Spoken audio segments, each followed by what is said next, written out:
প্রিয় দর্শক, এটিএন বাংলার নিয়মিত আইন বিষয়ক আলোচনা অনুষ্ঠান ল অ্যান্ড অর্ডারে আপনাদেরকে স্বাগত জানাচ্ছি। আপনাদের সাথে আছি ব্যারিস্টার এইচ.এম. সঞ্জিত সিদ্দিকী। আজকে আমাদের আলোচনার বিষয় 2013 সালে প্রণীত পিতামাতার ভরণ-পোষণ আইন। এই আইনটি নিয়ে আলোচনার জন্য আমাদের সাথে স্টুডিওতে রয়েছেন বাংলাদেশ সুপ্রিম কোর্টের আইনজীবী ও বাংলাদেশ মহিলা আইনজীবী সমিতির সাবেক সভাপতি অ্যাডভোকেট সালমা আলী। ম্যাম, আপনাকে আমাদের অনুষ্ঠানে স্বাগত জানাচ্ছি। 2013 সালে প্রণীত হয়েছে পিতামাতার ভরণ-পোষণ আইন। এই আইনটি প্রায় 13 বছর হয়েছে প্রণীত হয়েছে, কিন্তু আমরা এই আইনটির আসলে সেভাবে কার্যকর হলেও সেটির প্রয়োগ দেখতে পাচ্ছি না।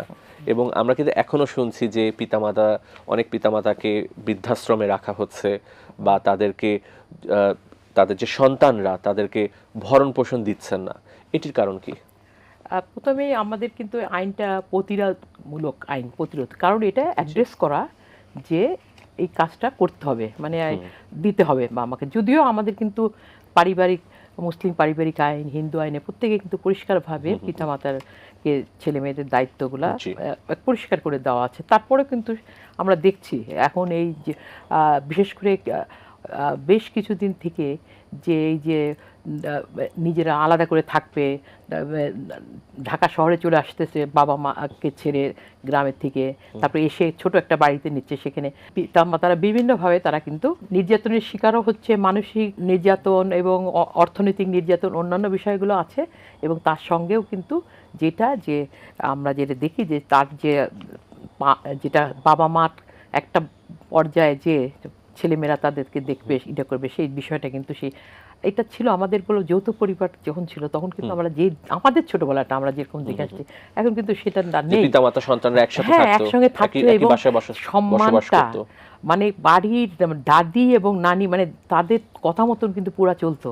আমাদের যেটা দেখেছি সেই যে ক্ষমতায়নটা সেইখানে বাবা মা, সেটা কিন্তু অনেক জায়গায় এখন আর নেই। এবং আমরা সন্তানরা যখন প্রতিষ্ঠিত হয়ে যাচ্ছে তারা কিন্তু আলাদা হয়ে যাচ্ছে। সবাইকে বলবো না, অনেকে আছে, কিন্তু একটা বিষয় যে এখন কিন্তু এই যে দেশের বাইরেও থাকছে অনেক বাবা ছেলে মেয়ে কিন্তু দেশের বাইরে চলে গেছে। অনেকে আছে কিন্তু মা বাবাকে নিয়ে গেছে, কিন্তু অনেক মা বাবারা থাকতে চায় না, তখন কিন্তু একটা বাড়িতে রেখে যেভাবে দেখছে, সেখানে আমার একটা নেইবার একজন আছে, উনি একা থাকেন, কিন্তু ওনার যে স্বাধীনতাটা, দেশের বাইরে থাকে, উনি ওই দেশে থাকতে চান না। সেখানে তার যে একেবারে নারীবান্ধব পরিবেশ বলেন, সেই জিনিসটা কিন্তু তার পুরো আছে, মানসিক, শারীরিক, অর্থনৈতিক বিষয়গুলো তার সঙ্গে আবার আছে, তার মেন্টাল হেলথটা কিন্তু বিরাট জিনিস। সেই জায়গাটা সেই প্রোগ্রেসিভ একটা আছে। কিন্তু অনেক জায়গায় আমরা কিন্তু আমাদের কাছে কমপ্লেন আসে, কিন্তু সব থেকে বড় ভিকটিম ভুক্তভোগী নিজে, অথবা এইভাবে যদি কমপ্লেনটা না করে আমরা কিন্তু আগ বাড়াই পারি না। আমরা কিন্তু এই যে দেখেন কয়েকদিন আগে যে পাশের ঘরে এতগুলা ছেলে মেয়ে বিভিন্ন জায়গায় তারা বড় বড় পজিশনে আছে, এই যে উনি কেন মারা গেল, এটা কেন তদন্ত করা, এটার ভিতরে কেন করলো না, তার যে 4 সন্তান ছিল সবাই প্রতিষ্ঠিত, তারা কেন তাকে দেখলো না, এটা নিশ্চয়ই একতরফা আমরা খালি যেটা দেখছি, এটা কিন্তু ইনভেস্টিগেশন করা উচিত। আমরা গণমাধ্যম থেকে জানতে পেরেছি যে এবং তার মেয়ে কিন্তু পাশের রুমেই থাকতো, ঘরে ছিল এবং 4 দিন মরেছিল। একটা বাইরের লোকও তো, একটা কুকুর বিড়ালও তো মরে থাকলে সেটা খবর নাই যে কুকুরটা যদি না আসে। কক্ষটি কিন্তু অনেক অপরিচ্ছন্ন ছিল, প্রায় এটিকে আমরা জরাজীর্ণ অবস্থায় ছিল। ওই জিনিসটা আমি বলবো, যদি এখন হয়তো একটা গ্রুপ কিন্তু এটা বলার চেষ্টা করছে যে কিরকম সম্পর্ক ছিল, সম্পর্ক যাই থাক, একটা যে কোনো, আমি সেটাই বলার চেষ্টা করছিলাম, সেই জায়গাটাতে কিন্তু আমরা যেটা দেখছি, এটা যে কক্ষটি ছিল এটি অপরিষ্কার এবং অপরিচ্ছন্ন ছিল, এই ধরনের এবং অসুস্থ মানসিকতা একটি আমরা দেখতে পাচ্ছি। এই ধরনের এটা কোনোভাবে মেনে নেওয়া যায় না। যত যাই হোক, সে হয়তো তার মানসিক ভারসাম্য তো ঠিক ছিল না, অথবা কিন্তু শুনলাম সব দিকে ঠিক ছিল। অতএব এই জায়গাগুলো কিন্তু আমাদেরকে একটা নাড়া দেয় যে কোথায় সমাজ চলে গেছে এখন আমাদের। এবং এই বিষয়টা এই আইনটা তৈরি হয়েছিল কিন্তু ওই সময় আমাদের অনেকগুলা, আমরা সবাই মিলে, কিন্তু খুব আইনটা আরেকটু ছোট, আরো একটু হবে। এবং সব থেকে বড় যেটা, আইনের প্রয়োগটা কিন্তু নেই। আমরা কিন্তু প্রয়োগটা নেই, কারণটা হলো মানুষ কিন্তু এই জিনিসটাকে মানে কমপ্লেন করাটাকে খুব মনে করে সম্মান যাবে, আমারই সম্মান যাবে, ঘরের ভিতরে কথা, এই বিষয়টা। সব থেকে আরেকটা বড় গ্রুপ জানে না আইনটা সম্বন্ধে, প্রচার নেই, সেভাবে সচেতনতা নেই। আর আমাদের উকিলদেরও কিন্তু অনেক সময় সাহায্য করতে হয়। আমরা আইনজীবী হিসাবে আমরা কিন্তু যখন এই ধরনের ঘটনাগুলো হয় তখন কিন্তু তাকে ওই পারিবারিক নির্যাতন আইনে অথবা অন্য একটা ফ্যামিলির লর ভিতরে না যে এই ধরনের এই আইনগুলোকে যদি ব্যবহার করে তাহলে এটা কিন্তু প্রচারটা হলে সচেতনতা বাড়বে, এবং যেটা আমরা সবসময় বলি প্রিভেন্টিভ ল। অনেকগুলো ল থাকে যেই লটা কিন্তু প্রয়োগের জন্য না, লটা এই কাজগুলো করতে পারবে না, এই কাজগুলো করতে হবে প্রতিরোধমূলক আইন। প্রতিরোধমূলক আইন যেটা। তা আমরা এই সেইটা হিসাবে মনে করি এটা প্রচার আরও হওয়া উচিত, এবং সেখানে আমাদের যে দায়িত্ব পরিবারে যে আমার মানসিক আমার বাড়িতে যে আমার একটা দায়িত্ব, সেই দায়িত্বটাকে আমার জন্যে আমার প্রত্যেকেরই কিন্তু এটা বুঝতে হবে। এবং এখানে শুধু মা বাবা না, এখানে আমরা এটা চিন্তা করি অনেক বোন টোনরাও কিন্তু অনেক অসহায়ভাবে থাকে, ভাইরা কিন্তু সেই খেয়ালটা করে না, সেখানে সেই বিষয়টা করা হয় নাই। এবং এখানে এইটা আরো কিন্তু এই যে রুলসটা সেটাকে আরো করে আরো ভালো করে আইনটি সংশোধনের সুযোগ আছে। এবং সেই বিষয়টিতে আসছি ম্যাম, তার আগে আপনার কাছে জানতে চাচ্ছি যে এই আইনে ভরণ পোষণের একটি সংজ্ঞা দেওয়া হয়েছে।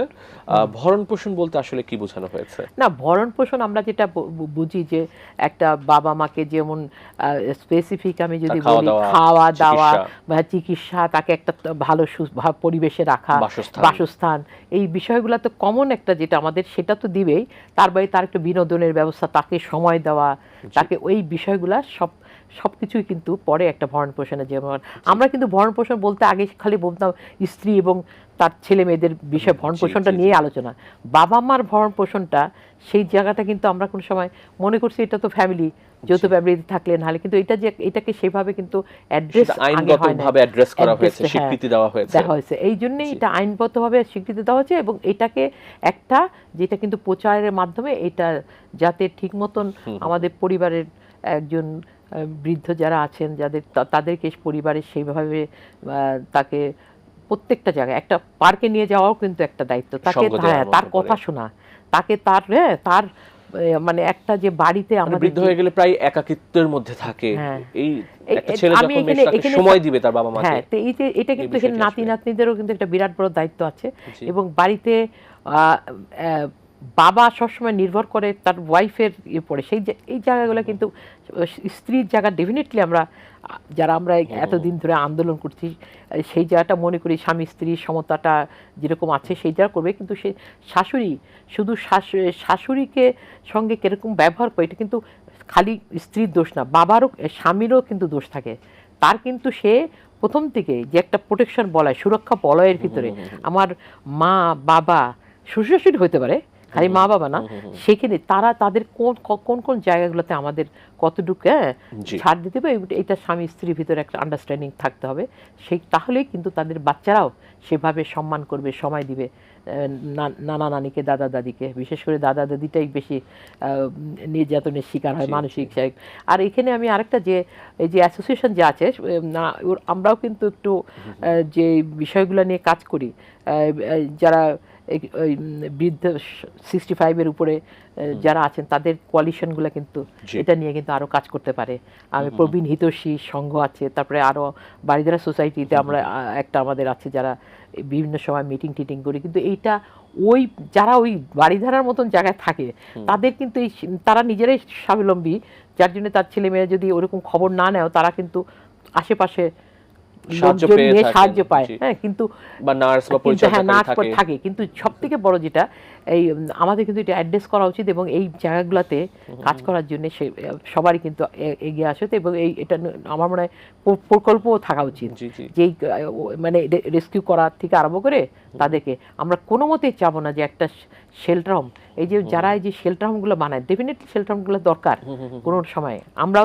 আমরা ভিকটিম অফ ভায়োলেন্সের ভিকটিমদেরকে শেল্টার হোম দেই, কিন্তু এখানে কোনোভাবে এনকারেজ করব না যে নিজে যদি যেতে চায় হোস্টেলের মতো। আমরা বিদেশে যেতে দেখেছি যে হোস্টেলের মতন আছে, সেখানে একটা হোটেলের মতন, হোটেলে যেরকম থাকে অনেকে একা থাকে, হোটেলটা গেলে তার একটা অনেক কিছু পায়, মানে একটা হসপিটালের ভিতরে যেরকম একটা থাকে। আমি ওল্ড হোমের বিষয়টা আসছি, বৃদ্ধাশ্রম আপনি যেটা বলছিলেন, আমি দুঃখিত আপনাকে থামিয়ে দেওয়ার জন্য।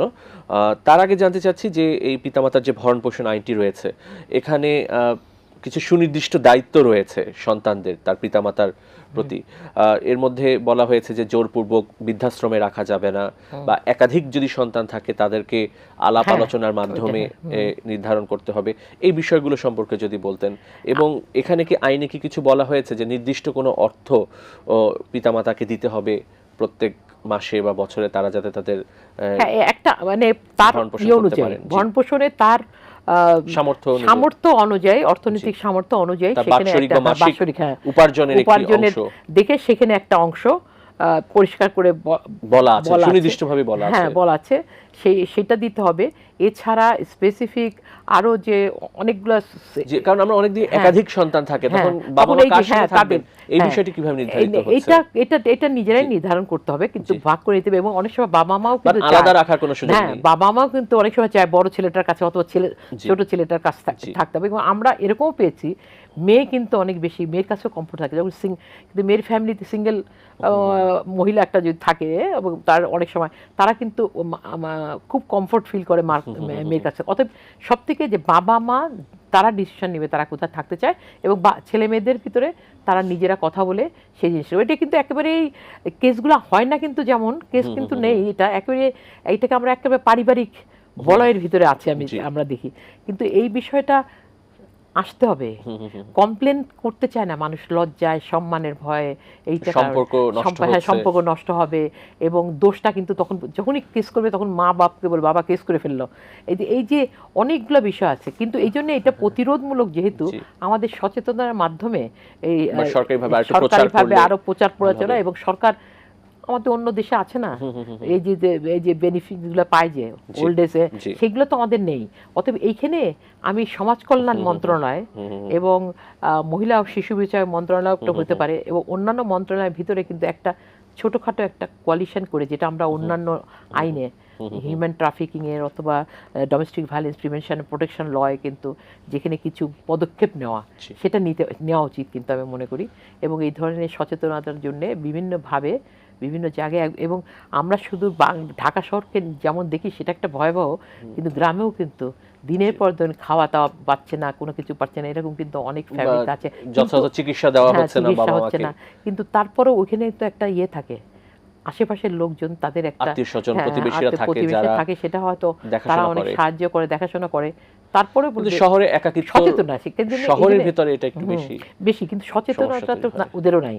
এই জন্য এটা একেবারে প্রত্যেকটা সিটি কর্পোরেশন থেকে আরম্ভ করে একেবারে তৃণমূলে যে সময় বিশেষ করে এলজিডি মিনিস্ট্রি আর কি, সেই মিনিস্ট্রির মাধ্যমেও কিন্তু এই কাজগুলো কিন্তু একটু করা উচিত। এবং পৌরসভা এবং মেয়র থেকে যদি বলি, আবার এতে সেখানে স্থানীয় সরকারের একটা কিন্তু দায়িত্ব এই বিষয়টা নিয়ে, অন্যান্য মিনিস্ট্রি মিলে কিন্তু কোয়ালিশনে করে এই জায়গাগুলো একটু মনিটর করে।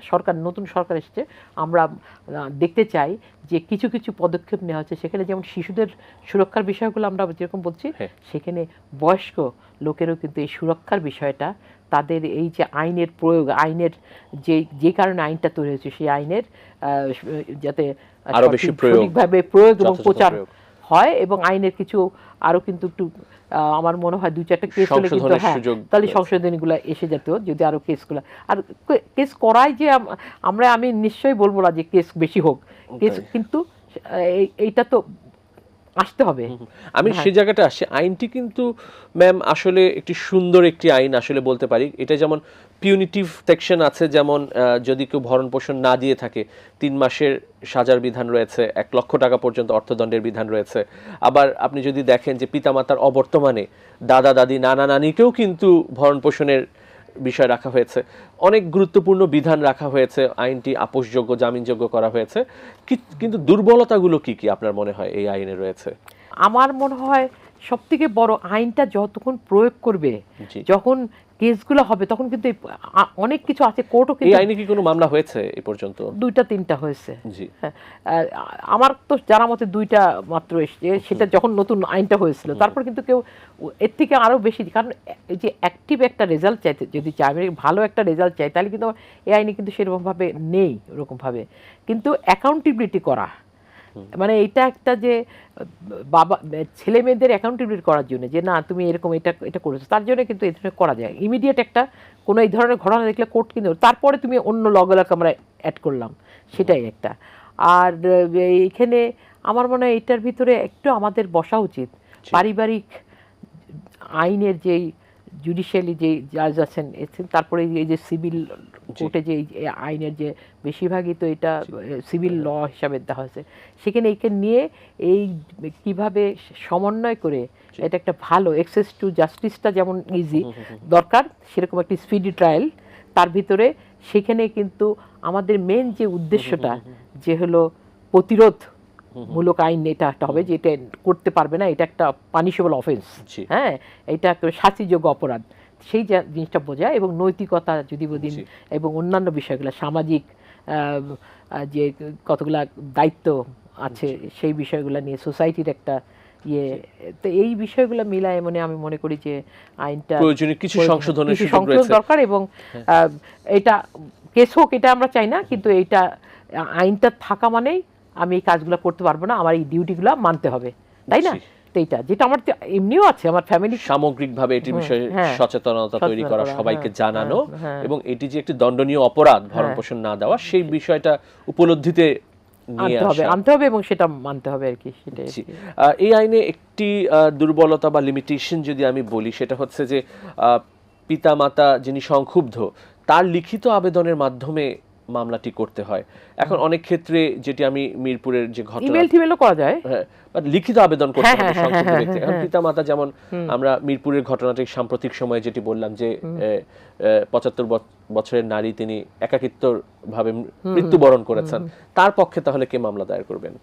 এটা কিন্তু আমাদের একটু করতে হবে, অন্য দেশের একটু দেখতে হবে, হ্যাঁ, অন্য দেশে আইনে কি আছে, এবং সেখানে এই বিষয়টা নিয়ে আমার মনে হয় একটা রিসার্চও হতে পারে, এবং এই বিষয়টা নিয়ে আমার মনে হয় আইন মন্ত্রণালয় এবং অন্যান্য মন্ত্রণালয়ের সঙ্গে মিলে এটা নিয়ে একটু আলোচনায় আসতে পারবে। অতএব এই জন্যই আমাদের এই ধরনের টকশোগুলো কিন্তু সাহায্য করবে, এই জায়গাগুলোতে সরকার কি নিবে, সরকারের দায়িত্ব, স্থানীয় সরকারের, তারপরে যারা বিদ্যুতের নিয়ে কথা কাজ করছেন, সেই জায়গাগুলোতে আমাদের কিন্তু এমনকি ম্যাম যেটি হয় যে আসলে একজন পিতামাতা যখন ভরণ পোষণ থেকে বঞ্চিত হন, তার হয়তোবা তার সন্তান তাকে ঠিকভাবে চিকিৎসা করাচ্ছে না, তিনি খুব অসুস্থ বোধ করছেন, চিকিৎসা বা তাকে খাবার দিচ্ছে না, তিনি একটি অসহায় অবস্থায় থাকেন, এই অসহায় নারীর পক্ষে কি আদৌ সম্ভব আবার আদালতে গিয়ে মামলা দায়ের করা? যিনি ডেইলি খাবার খেতে পাচ্ছেন না প্রত্যেক দিন, তার পক্ষে কি সম্ভব আদালতে যাওয়া? ঘটনাগুলো ধামাচাপা পড়ে যাচ্ছে, কারণ এই জন্য আমাদের এটার জন্য সোশ্যাল ওয়েলফেয়ারের একটা কিন্তু বিরাট বড় দায়িত্ব।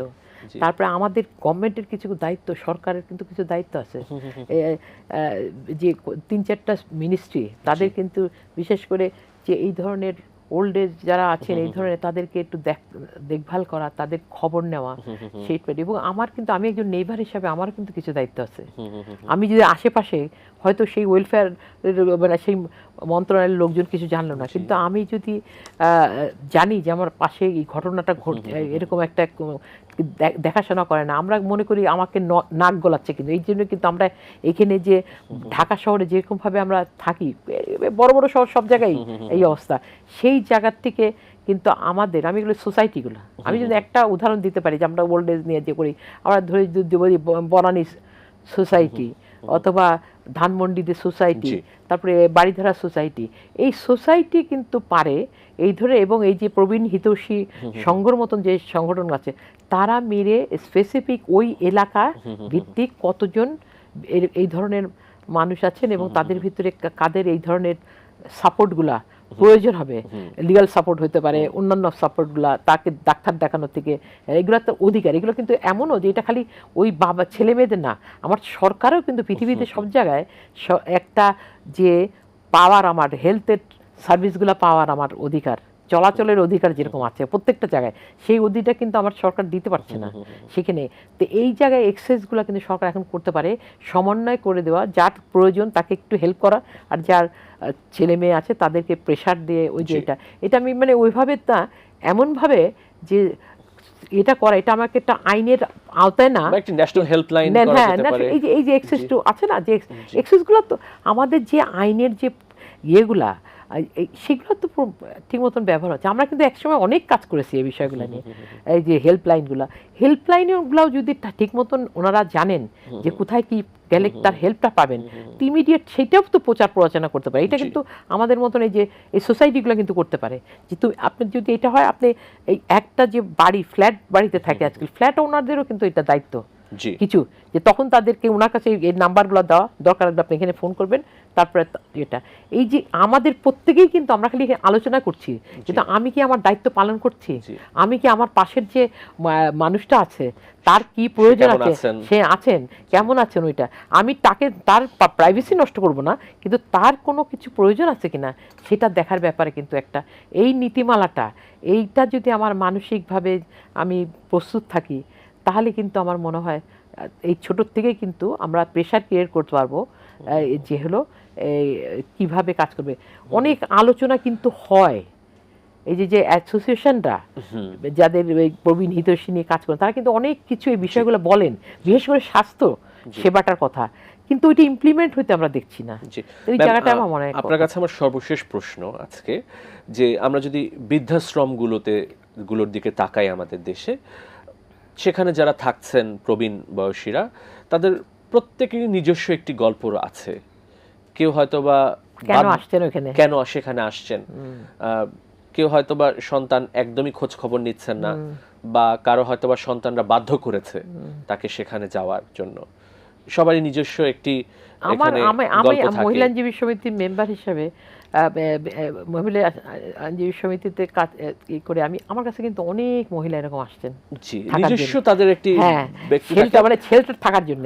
আমি জানতে চাচ্ছি যে একটি আইন দিয়ে কি শুধুমাত্র এই ভরণ পোষণের মতো মানবিক দিকটি নিশ্চিত করা সম্ভব?